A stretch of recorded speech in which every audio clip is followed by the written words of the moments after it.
Records exams time ఇంకా practicals దగ్గరకు వస్తుంటే రికార్డ్ బుక్ ఇంకా వాటిని హెరిటేజ్ తీసుకున్నావా? అసలు ఏం జరుగుతుందో కాలేజా? రికార్డ్స్ ఏంది, ఆర్బిఎంస్ ఏంది? అందుకనే కాలేజ్కి రెగ్యులర్ రావాలిరా. బాడీ సార్ వస్తాడు, ఎక్స్ప్లెయిన్ చేస్తాను.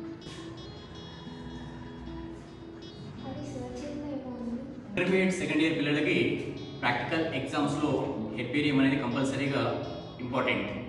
హెర్బేరియం అనేది ఇంటర్మీడియట్ పిల్లలకి చాలా చాలా ఇంపార్టెంట్. మన దగ్గర ఏపీ తెలంగాణ కావాల్సినటువంటి హెర్బేరియంస్ మొత్తం కూడా మన దగ్గర అన్ని అవైలబుల్గా ఉన్నాయి. కావాల్సినటువంటి హెర్బేరియంస్ ఎవరికైతే రిక్వైర్మెంట్ ఉంటుందో వాళ్ళు మన యూట్యూబ్లో కంపల్సరీగా లింక్ ప్రొవైడ్ చేస్తాను, దాని ద్వారా ఆర్డర్ చేసుకోవచ్చు. రికార్డ్స్ ఆర్బిఎం సంగతి అయిపోయింది, మరి సిలబస్ సంగతి? వాట్ సార్ అన్నగా రెగ్యులర్ దండగా సిలబస్ మొత్తం ఇక్కడే కంప్లీట్ చేసుకో.